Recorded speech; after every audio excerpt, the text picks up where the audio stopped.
I'm Dominik Balkow, the writer-director of Kulturgut, a movie we had the blessing and the chance to shoot here in Cervia. We as a team created a short film called O, and it was rather successful in festivals. It toured around the world, and it also got selected in Cervia for Cinemasuono. The main prize, as you probably know, of this festival is that you get the chance to shoot another short film, another project in the rural area of Cervia and the surroundings. And I was like, oh my god, that's incredible.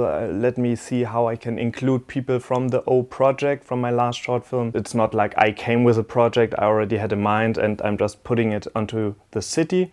I really wanted something that this city spoke to me, basically.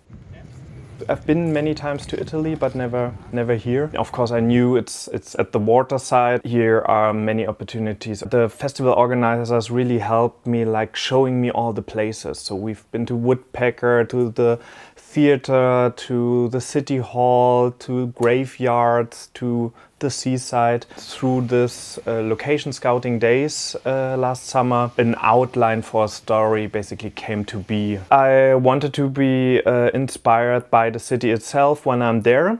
So the writing part, at least in my head, the finding the idea part, started while walking through the city. Basically picturing myself in third person, like an artist walking through the town and looking desperately for inspiration and finding desperation. Then I talked to one of my closest friends, Bianca. She's a great scriptwriter and she's also from the area. She's from Bologna, not from Cervia, but so I was like, oh, she might even been there or she knows some places, and she definitely has been there as a child. We were always like looking for a project that we could write together. Our short film will be called A Kulturgut, Bene Culturale in Italian, Kulturgut in German.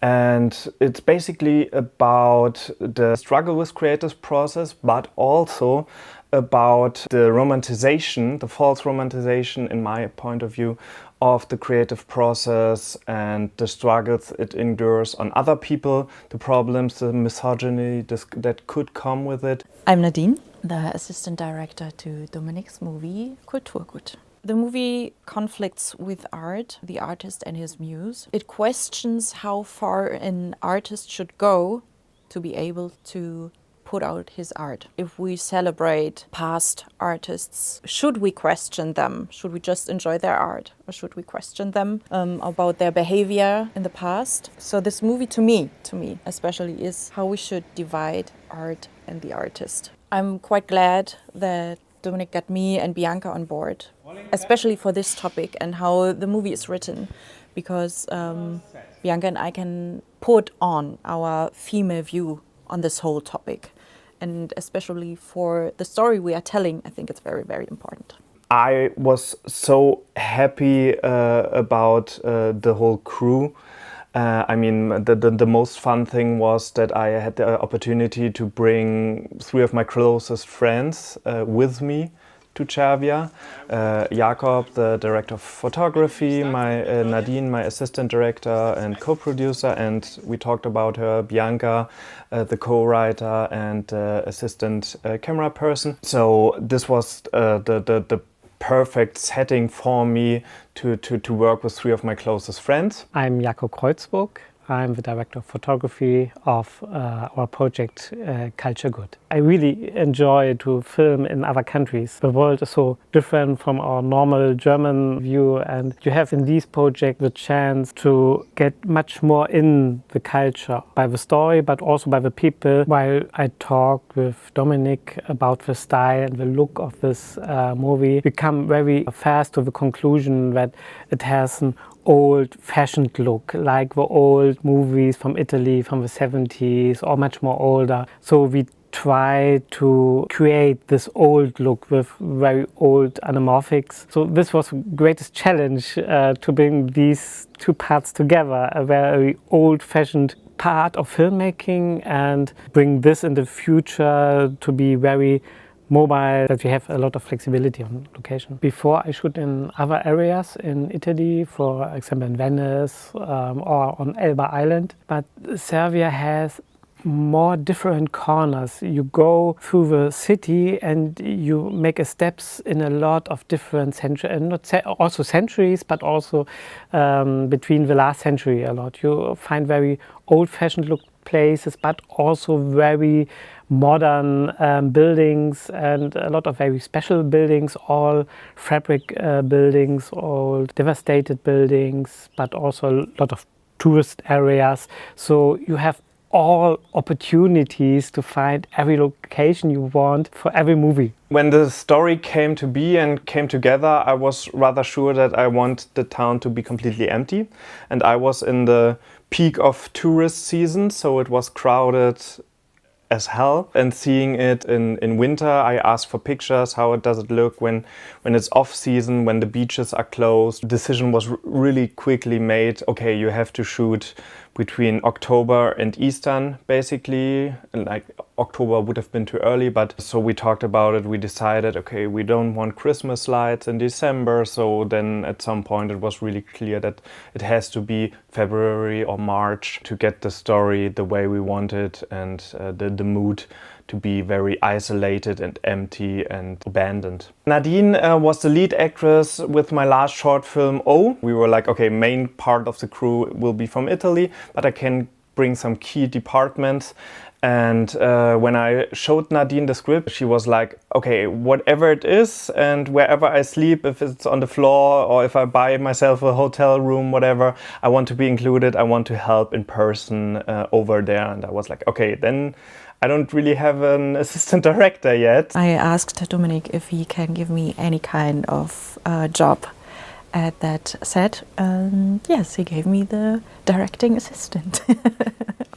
It's very different to acting because, I went to acting school. I know all the stuff about this, how to create a character, how to work with a character. It was really, really cool because it was not the shooting itself where I could help as an assistant. It was beforehand as well with the whole casting process, with the whole production process, and talking to the people of Scambiamenti, with Enrico and Matteo especially, who were preparing a lot for the whole shooting time. I love the casting process really, especially. We wanted locals to be the actors. So we did a casting call, both to local acting schools, local theaters, but also in the newspaper, that local people who might have a little acting experience or never acted before, but could fit the part, apply themselves via video casting, though they sent us videos. There were many great castings, but like 2 people really stood out to us. Because to see all these actors and actresses applying for this job, it's really nice to see how people work, how people interpret, and then you have to choose, okay, this one is fitting, this one is not fitting, and it doesn't mean that these actors and actresses were bad in any case, not at all.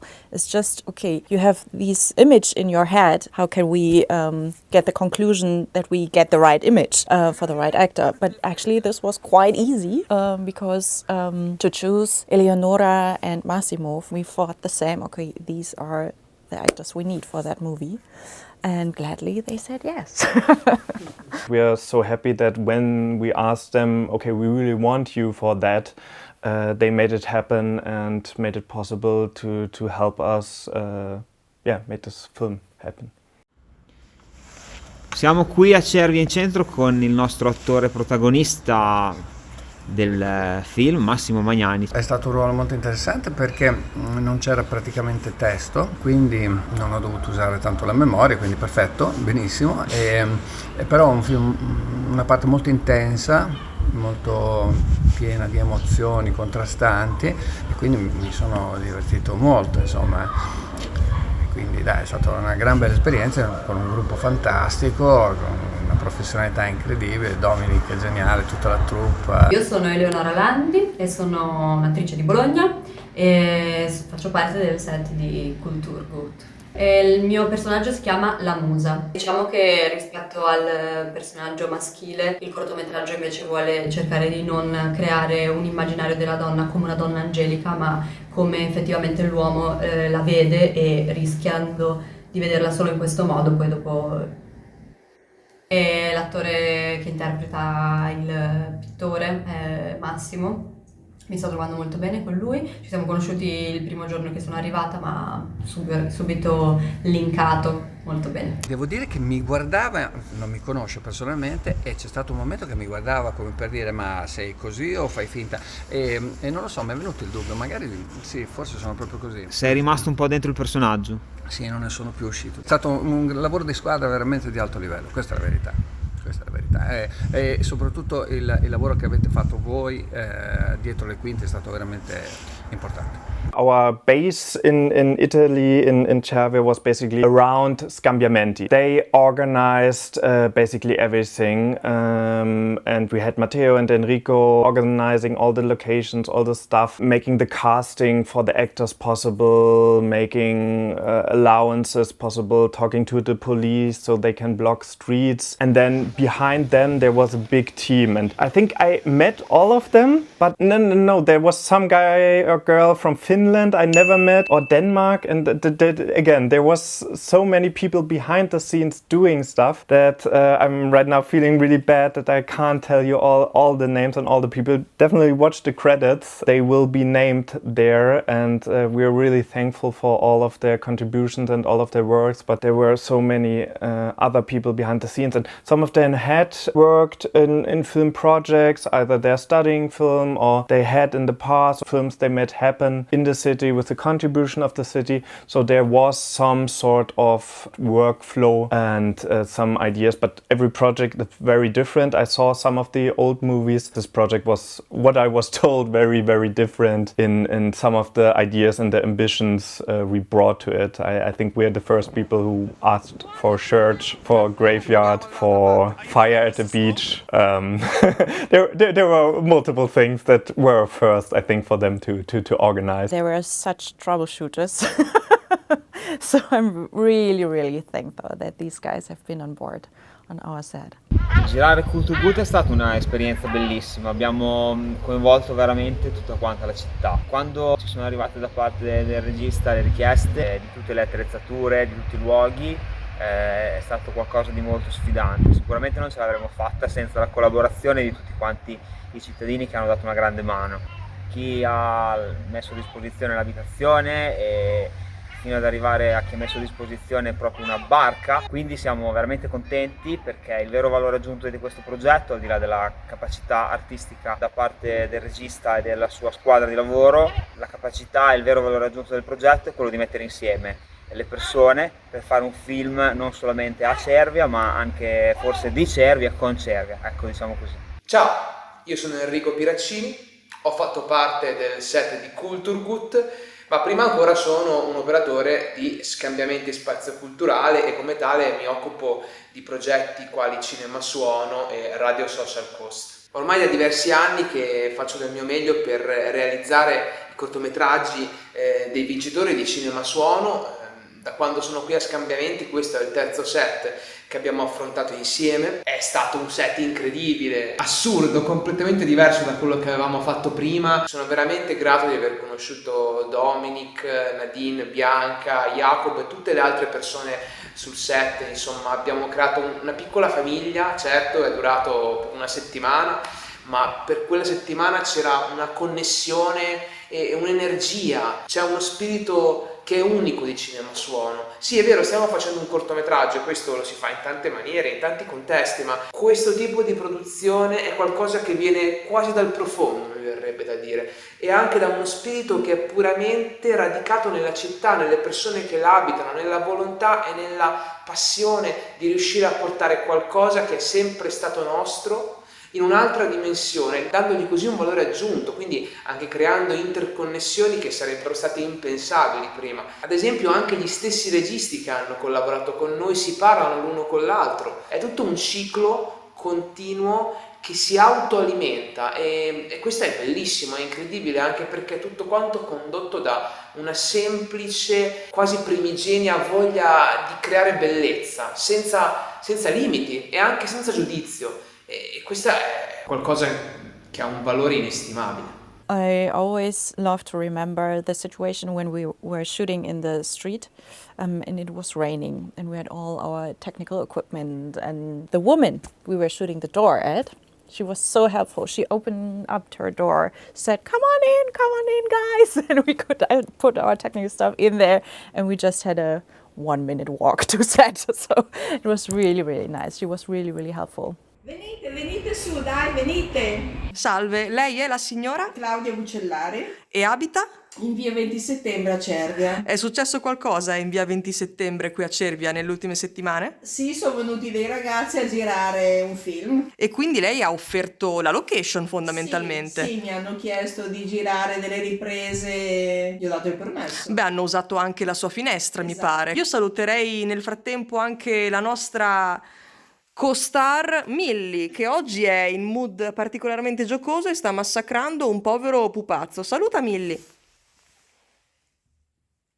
Massimo, our main actor as well, he's a local, and so he knew everybody.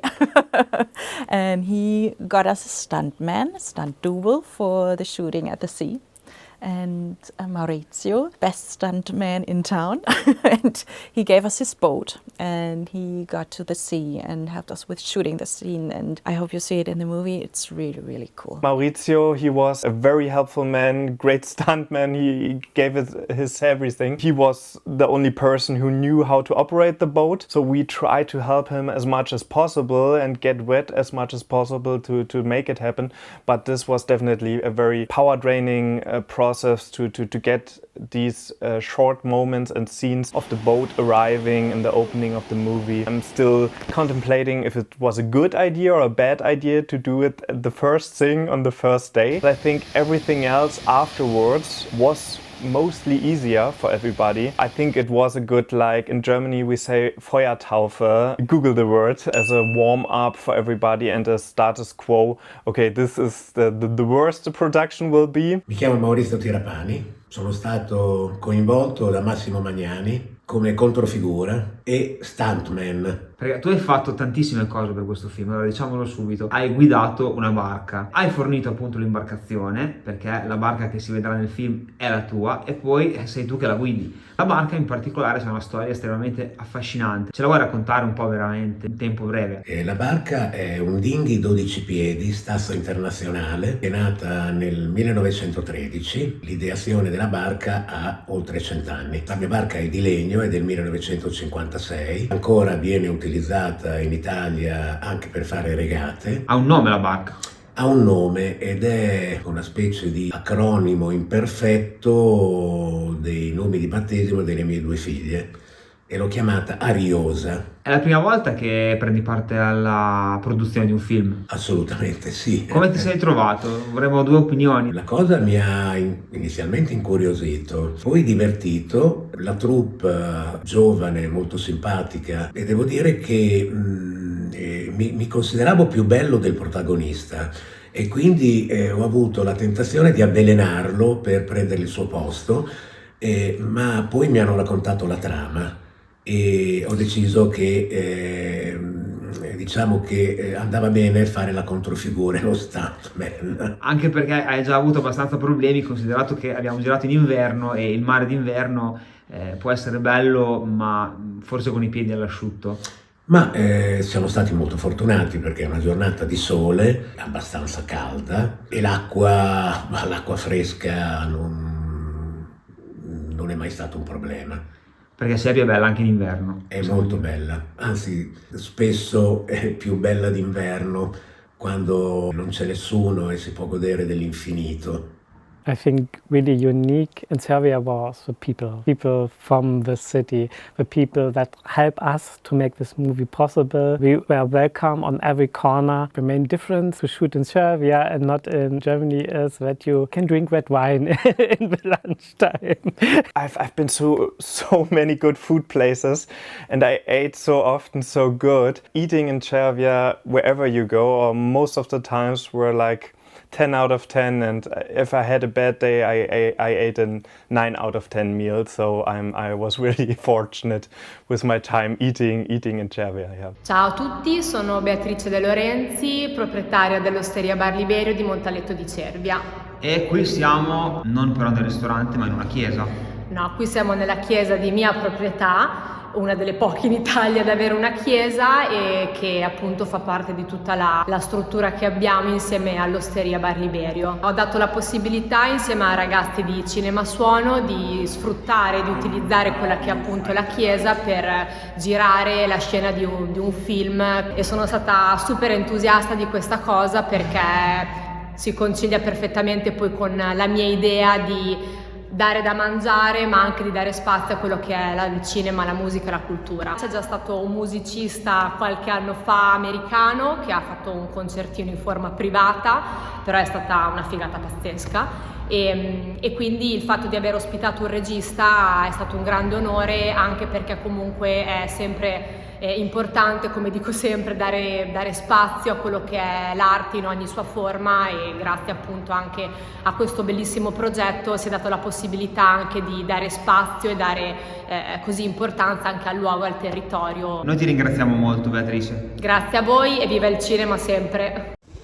Ciao, io sono Lara, sono una cervese e ho ospitato il gruppo Kulturgut. Tu hai messo a disposizione gratuitamente una delle tue case. Sono stata contattata da Bruna Rondoni che mi ha chiesto se ospitavo appunto questi ragazzi che avevano bisogno di un posto per poi girare questo film a Cervia. Io amo la cultura e quindi l'ho fatto volentieri, insomma. Quindi diciamo che il quartier generale è stato proprio a fianco a casa tua, diciamo. Sì, ho un appartamento che di solito io affitto in estate e l'ho dato a disposizione volentieri, ce l'ho a fianco a casa. Potremmo censurare questa risposta, ma dici, come ti sei trovata con i ragazzi? Bene, molto bene. Poi gli ho fatto una crostata, la prima colazione è stata la mia crostata, gli ho chiesto poi se gli era piaciuta, ha detto che insomma l'hanno finita tutta il primo giorno, quindi è stata un'esperienza. Possiamo dire che la crostata ha contribuito in modo fondamentale alla riuscita del film. Sì, perché hanno detto poi è stato un ottimo incipit, diciamo, per loro per iniziare, insomma, come primo giorno. Ciao, sono Jacopo Gioacchini, sono di Cervia e durante il film mi sono occupato del suono. Sono stato il fonico di presa diretta, studio regia al terzo anno alla scuola d'arte cinematografica Floresta Novancini a Ferrara. Quest'anno sarà l'ultimo e infatti sono ancora impegnato con la preproduzione del mio cortometraggio di diploma e inizieranno le riprese tra 2 settimane. Tu però per Cinemasuono hai fatto tante cose, sei anche l'addetto alle interviste, collabori dalle primissime edizioni. Sì. Alla fine è sempre stato un progetto molto piacevole a cui partecipare, soprattutto perché dà un'opportunità a tutti quanti gli appassionati di musica e cinema di mettere, diciamo, le mani in pasta e iniziare a sporcarsi e avere un'esperienza con quello che comunque è un festival importante che è tutti gli anni a contatto con le migliori realtà musicali della Romagna in generale. È sempre stata un'esperienza molto formativa, molto importante. Ciao, sono Brigitta, sono qui sul set di Kulturgut, per la precisione nei camerini mentre si filmano le scene a teatro. Io sono qui ad aiutare, sposto cose, sistemo il set, corro di qua, corro di là e collaboro anche con Scambiamenti, che è il team dietro la produzione di questo film. A me sembra stia andando decisamente bene, gli attori sono bravi, c'è molta chimica tra tutti i membri del set della troupe. Ci stiamo divertendo un botto, arriviamo a casa stanchi marci, però ne vale la pena. Stanchi ma felici. Stanchi ma felici e soddisfatti soprattutto. My most beloved memory is actually on the first day we were at the beach. We still had to grow as the crew we wanted to be for the rest of the week. And I think the first step we did, where we really were working together and it felt like really much joy, is when we put out the boat, got it over a beach hill all together and put it back on the car. I really love that memory. Between the beach and the street was a huge sandy hill, and we all have to pack together this very heavy boat. So we had, from the first moment, from the first scene, we have to shoot a very strong feeling that we are one crew and with different cultures, but together we can make everything possible. Ecco, lo puntate così. Sì. Ok. Bene, perfetto. Tenerlo da dietro, attenzione che... Dietro. Sì. 30 centimeters. Yeah! There were many great moments, but I think the last day of shooting in the theater, I have a musician I'm usually always working on my projects together with. So we created the music beforehand that will be sung in that scene. So we had the music blasting from the speakers, the actress singing on stage, and the lead actor for the first time hearing the song. We tried to organize that he never hears the song beforehand, reacting on it, and the tears in his eyes, and the moment when he's first heard the song and reacted to it was again one of these movie magic moments where I was like, oh, this is great, I love it. This is why we do it.